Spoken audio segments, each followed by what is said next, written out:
C'est pourquoi ceux qui adoraient des animaux ont été punis par d'autres animaux, comme ils le méritaient. Et une foule d'insectes les ont fait souffrir. Mais ton peuple, Seigneur, tu ne l'as pas puni de cette façon, tu as été bon pour lui. Pour calmer sa grande faim, tu lui as préparé une nourriture délicieuse, des cailles. Leurs ennemis, qui avaient envie de manger, ont perdu tout appétit en voyant les horribles bêtes envoyées contre eux. Par contre, ton peuple qui a eu faim pendant peu de temps, a reçu une nourriture délicieuse. Il fallait que ceux qui l'écrasaient souffrent une famine terrible.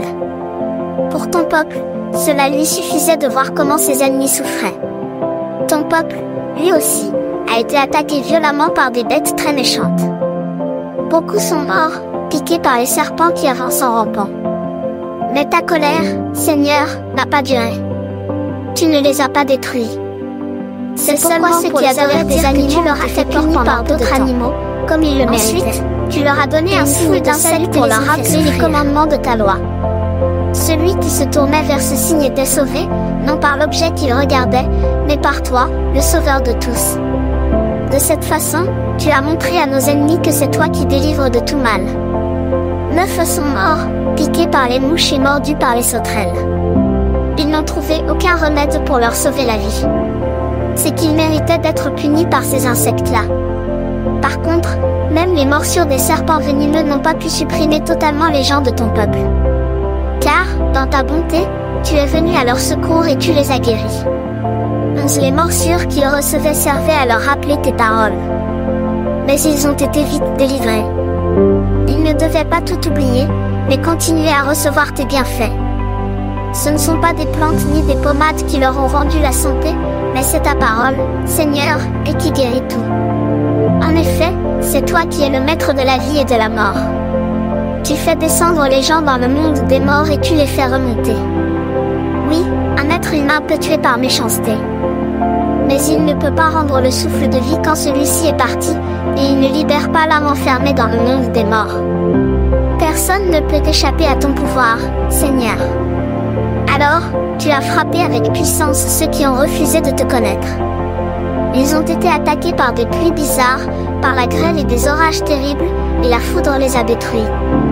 Et voici ce qui est le plus étonnant, dans l'eau qui d'habitude éteint tout, le feu reprenait de la force.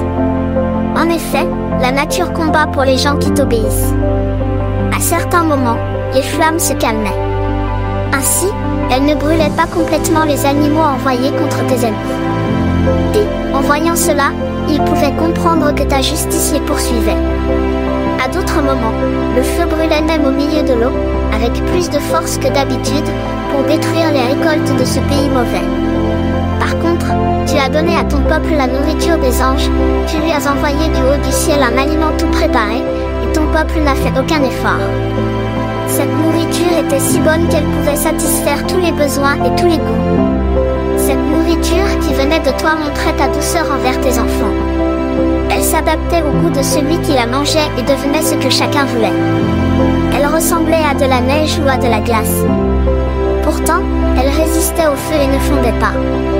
De cette manière, ton peuple devait comprendre ceci, le feu qui brûlait au milieu de la grêle et lançait des éclairs sous la pluie devait détruire les récoltes des ennemis.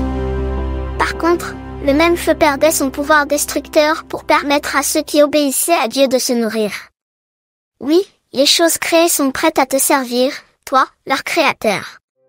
Comme un arc, elles se tendent pour punir les gens mauvais. Et elles se détendent pour faire du bien à ceux qui mettent leur confiance en toi. C'est pourquoi elles ont été capables de toutes sortes de changements. Elles se sont mises au service de ta générosité qui les nourrissait tous, selon le désir de ceux qui en avaient besoin. Voici ce que tes enfants très aimés devaient apprendre par là, Seigneur, ce ne sont pas les différents produits des champs qui nourrissent les humains, mais c'est ta parole qui maintient en vie ceux qui croient en toi. Cette nourriture que le feu ne détruisait pas, la chaleur d'un petit rayon de soleil suffisait à la faire fondre.